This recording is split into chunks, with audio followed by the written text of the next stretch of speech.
They always called me helpful, like that was the highest title I could reach. We were 3 courses into Victor and Elaine's 38th anniversary dinner at Shoreline Pavilion.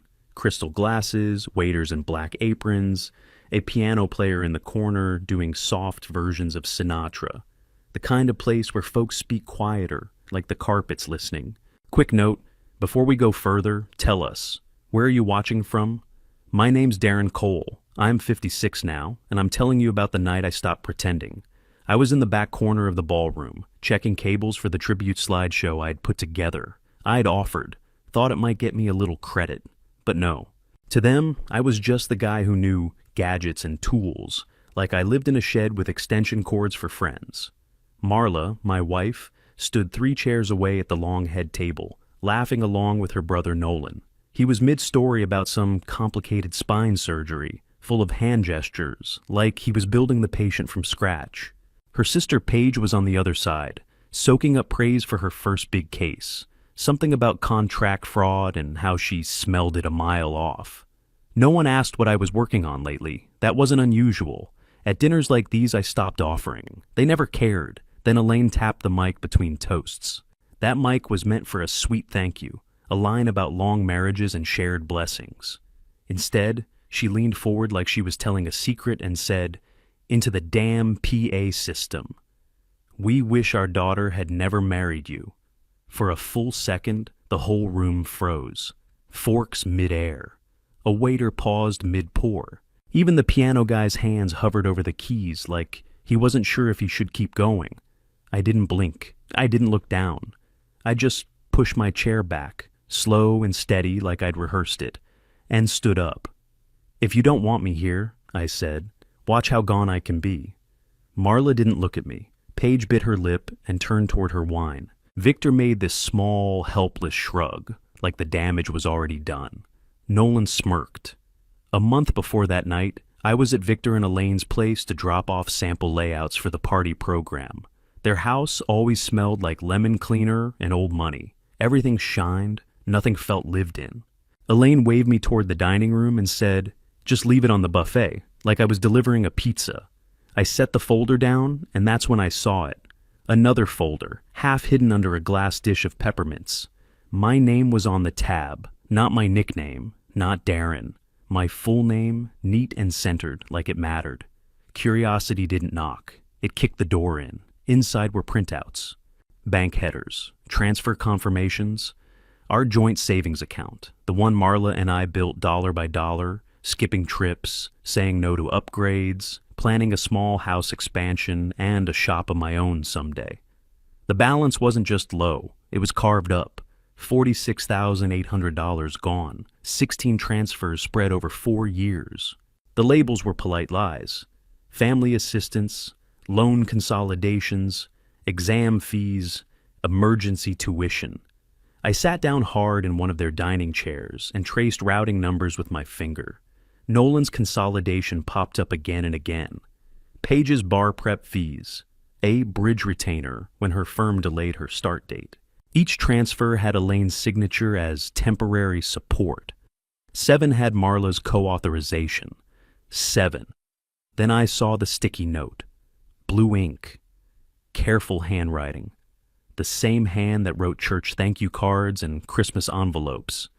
His woodworking won't ever be more than a side thing. Focus on the real returns. I stared at it until my eyes burned. I'm a cabinet maker. I draft, mill, finish. I measure twice and cut once because mistakes cost real money. I'd been saving to open a small shop, Cole and Sons, even though I don't have sons. That line didn't just insult me, it erased me. I slid everything back the way I found it and left without saying goodbye. After that, I started paying attention.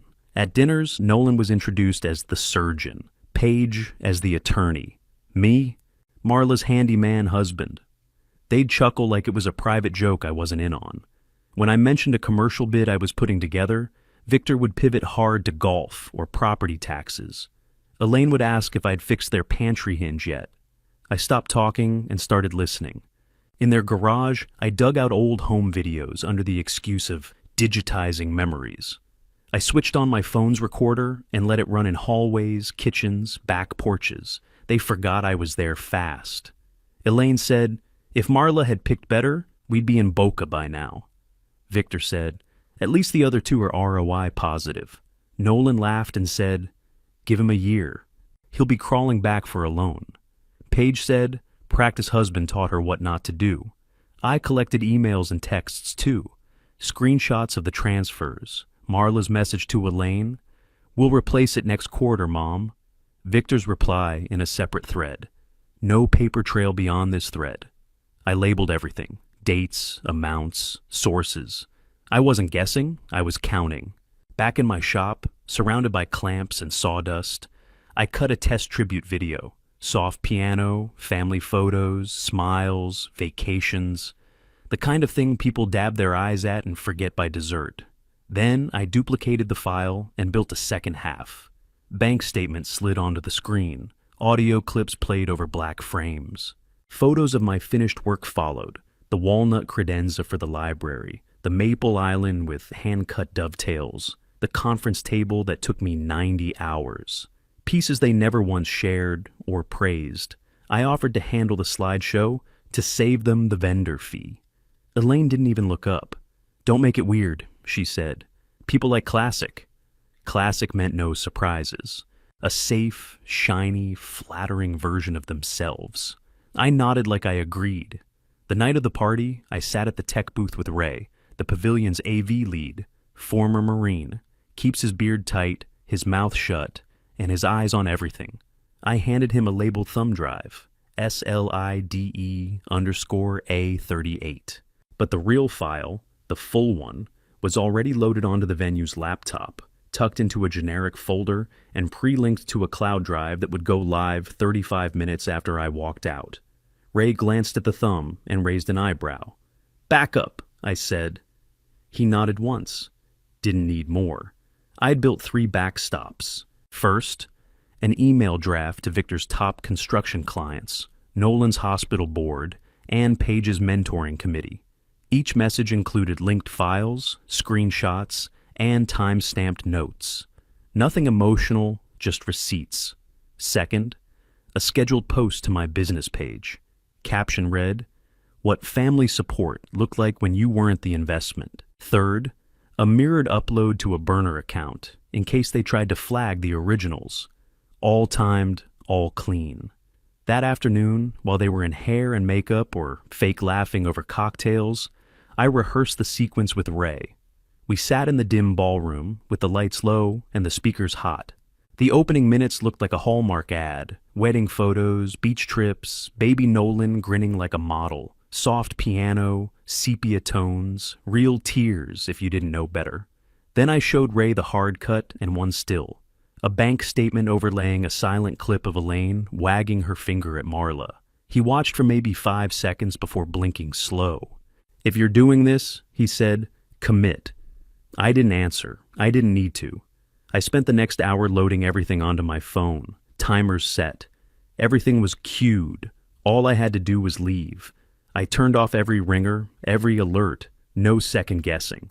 Around 7:40, Marla stopped by the booth. Peach dress, eyes flicking side to side.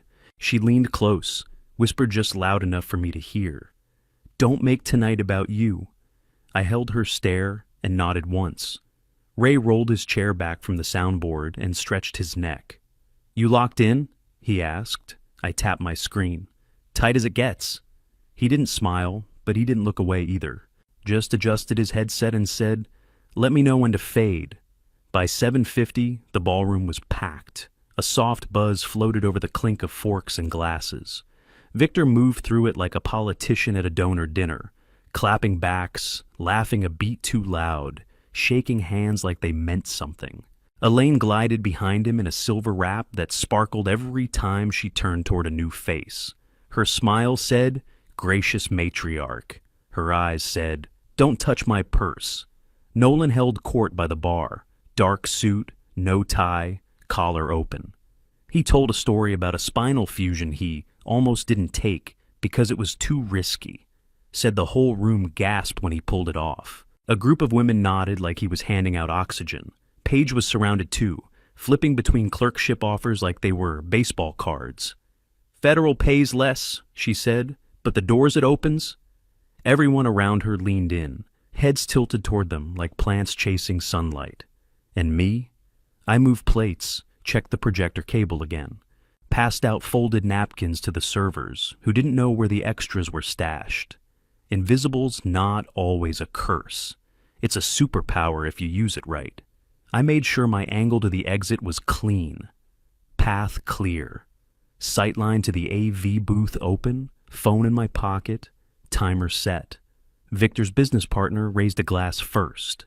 "Here's to 38 years of excellence," he said, "in marriage, in family, and in community." That set the tone. Warm, smug, rehearsed. Nolan stood next. "Mom and Dad taught us that sacrifice matters," he said, gesturing like he was scrubbing in. "They showed us how to work hard and invest in each other." People clapped. Paige followed. "They raised us with values," she said, voice syrupy. "Not just what looks good on paper, but what is good." The table lit up with polite laughter. Some woman near Elaine wiped a tear. Then Elaine stood, holding the mic like a prayer book. "We're blessed," she said, slow and serious. "This family, this life. It wasn't easy, but we built it, together." Her eyes scanned the table, landed on me, and stuck. "Some choices," she added, "we'd redo." A ripple of chuckles. Then she leaned forward, both hands bracing the tabletop mic, and let it rip. "We wish our daughter had never married you." No shock, no gasps, just silence thick enough to chew. A man across from me blinked like he didn't hear it right. Someone's fork hit a plate. Marla stared down like maybe her salad could explain how we got here. No one defended me. They looked at me like I might explode. I stood. "If you don't want me here," I said, "watch how gone I can be."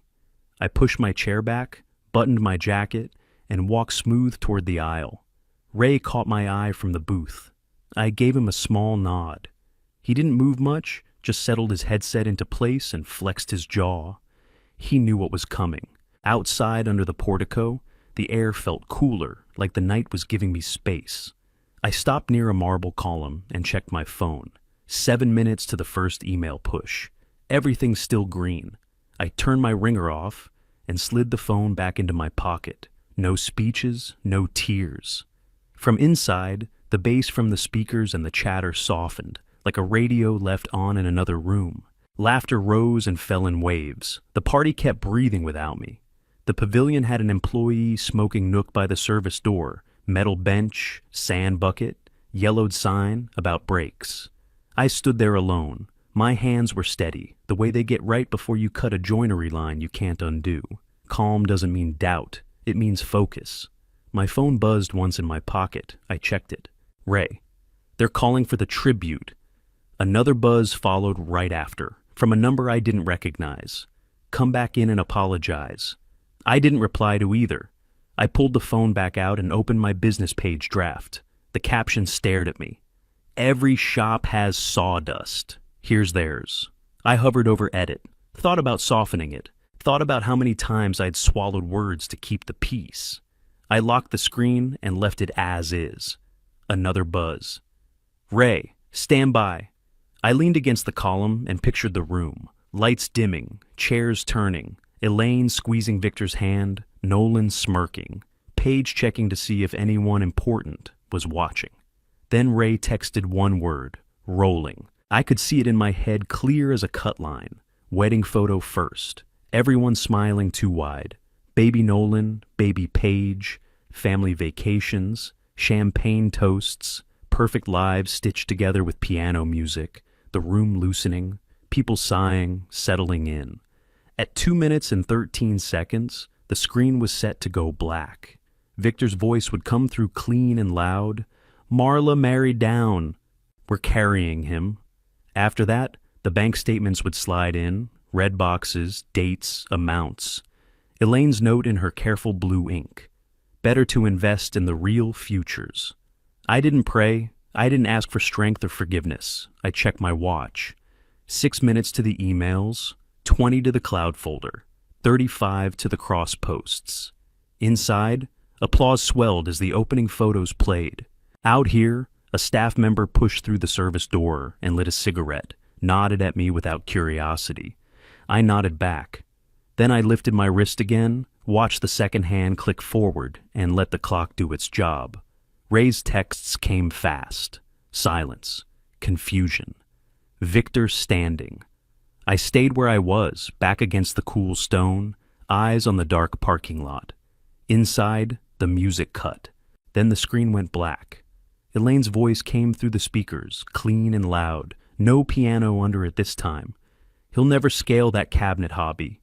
I heard gasps leak through the doors. Someone said, clear enough to cut through the wall, "Is that her?" The screen lit up again. White background, black text, a clean account sheet. Cole household savings, current balance, $4,218. Prior balance, 51,018 red boxes snapped into place around 16 transfers. Dates marched down the side. Captions lined up neat and unforgiving. Nolan's consolidation, Page's bar fees, bridge retainer. The numbers didn't argue. They just sat there. Victor's voice layered over it, recorded at their kitchen table. ROI matters. He'll never notice. He doesn't handle finances. A sharp laugh from Nolan in the background. In another clip, Page said it like a joke she'd told before. He's training wheels. Then the photos shifted. My work filled the screen. A walnut credenza. I built for a public library, edges tight, finished deep enough to drown in. A maple island with hand-cut dovetails, no filler, no shortcuts. A conference table that took me 90 hours start to finish. Pieces they never once came to see. Over the images, Elaine again. Calm, certain. If Marla had picked better, we'd be in Boca by now. The room didn't breathe. The final hit played last. The line from earlier that night, caught clean by the tabletop mic. "We wish our daughter had never married you." It froze on a still frame of me at the table, hands folded, not moving. Then it cut to a photo from my wedding day. Me off to the side, holding someone else's coat while everyone else leaned into the camera. That's when the room tore open.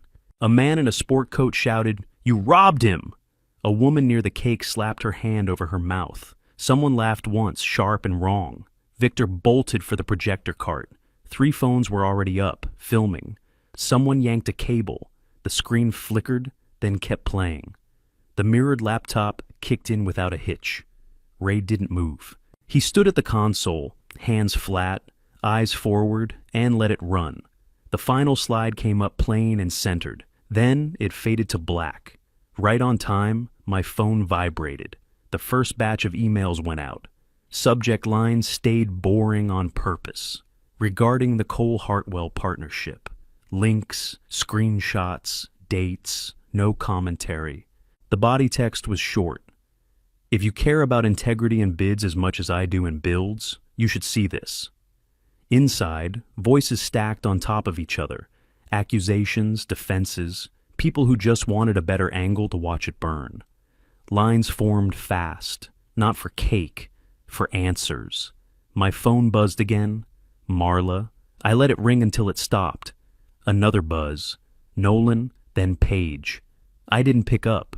35 minutes after I walked out, the cloud folder went public. The business page post followed, then the burner account. Shares multiplied quick. Comments split down the middle. Some called me bitter, vindictive, unstable. Others wrote things like, "Been there," and "Don't back down," and "About time someone showed receipts." I shut my eyes and listened. Through the thick doors, I could still hear it. The chaos, the arguing, the sound of a family trying to shove toothpaste back into a tube. For the first time since I married into that room, I wasn't trying to fix anything. I wasn't explaining. I wasn't shrinking to fit the table. I wasn't asking for a seat. I already had one. Out here, alone, steady, with my name on it. By sunrise, my page had blown up. Comments stacked like cordwood. Shares kept climbing. A regional news blog posted the headline, "Anniversary gone off the rails." Blurry clips, half-accurate names, A screen grab of Elaine mid-sentence with her hand frozen like she could block the truth. My inbox turned into a circus. Angry cousins, neighbors I hadn't heard from in years, 2 reporters fishing for quotes, and 3 men I'd never met who said their in-laws pulled the same kind of family-first theft. One wrote, "Thanks for going first. You gave the rest of us a spine. Nolan called first." His voice dropped low and tight like he thought that made him scarier. "You wrecked my standing," he said. "Do you know what you've done?" I let a second pass. "I posted your words," I said, "with the bank trail right behind them. If your standing can't handle that, it's not my lumber that's warped." He hung up without another word. Paige tried next. Her tone had more fear than fire. "My firm asked if there's more," she said. "They're worried about optics." "There's lots more," I said. "But what I put out is enough." "You could have talked to us," she said, softer now. "I did," I told her. "For years. You didn't hear me." Click. Victor waited until noon. He didn't say sorry. He said, "This can be managed. Take it down, and we'll tell folks it was edited in bad faith. Say you're under stress, we'll get ahead of it." I actually laughed, not because it was funny, but because I'd heard the line before, just dressed different. "You want me to be the scapegoat one more time?" I said. "Pass." He switched gears, tried the provider guilt. "My name's on 3 clinics," he said. "Your post is costing people jobs." "I'm not the one who used theft to look generous," I told him. Silence. Then he said, "I'll pray for you." "Don't," I said. "I'll spend that energy fixing your ledgers." Elaine didn't call. She sent one line in a text. "You killed our family." I stared at it for a while, then archived it. No reply. No fight left to pull from. Late afternoon, Marla showed up at the shop. She didn't knock, just stood in the open doorway. Eyes red, but makeup still on. Hands shoved deep in her coat pockets like she needed something to hold on to. "You humiliated us," she said. I looked at her. No heat in my voice, just the facts. "I said 3 times we weren't replacing the savings until we both agreed where it went," I told her. "You signed 7 transfers without me." Her voice cracked. "It was my parents. I had to choose." "You did," I said, and that was that.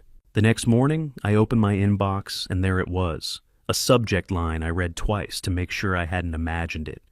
"Saw your tables. We want a feature." The sender was the director of the Tri-County Home and Trade Expo. He'd seen the video clips, followed the links to my page, clicked through the gallery. "We'd like to comp you a booth," he wrote.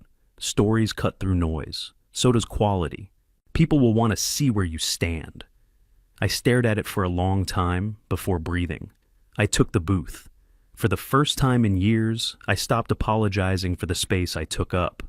I ordered new cards, just Cole, No and Sons. No last names that weren't mine. A new logo, clean, simple. Raise my prices too. Not to be difficult, just to reflect the work. 2 days later, I got a call from a number I didn't recognize. A man cleared his throat on the line and said, "We're done with him." It was one of Victor's old commercial clients. "We need conference tables in 2 locations," he said. "Can you quote?" "Yes," I said, and I meant it like a promise to myself.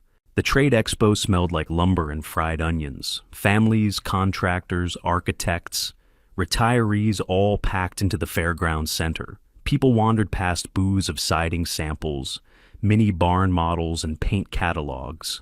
My booth sat along the north aisle. Nothing flashy, just 2 pieces and my name on the banner. Cole, that was it.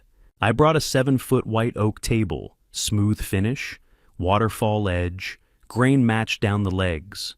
Beside it, a walnut media wall I designed to hide cords clean and flush. No gaps, no shortcuts.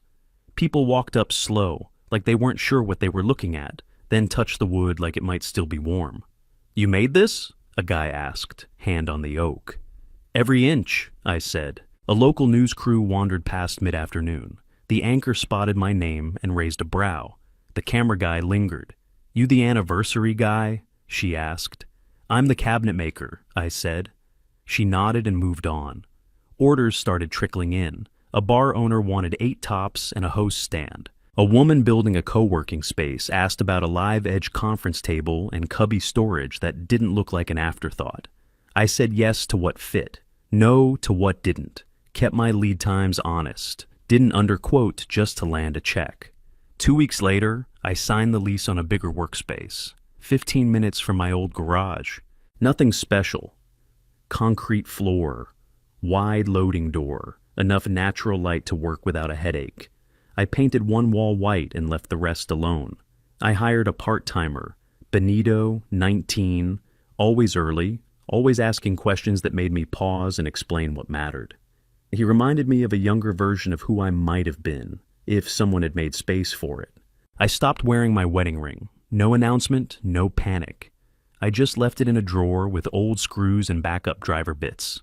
A week after that, Marla texted me a photo of it. The caption was a single question mark. I replied, "We'll do this the right way. Lawyers, not hallway arguments."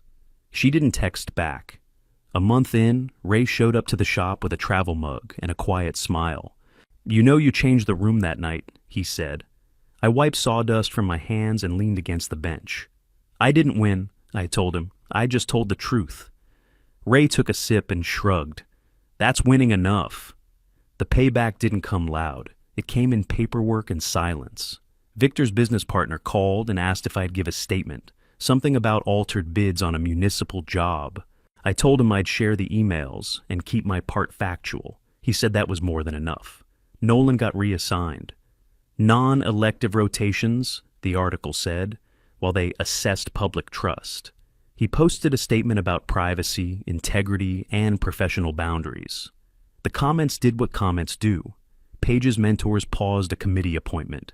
One of them had received my original email. She scrubbed her social accounts for a week, then came back posting beach sunsets and grateful heart captions like it never happened.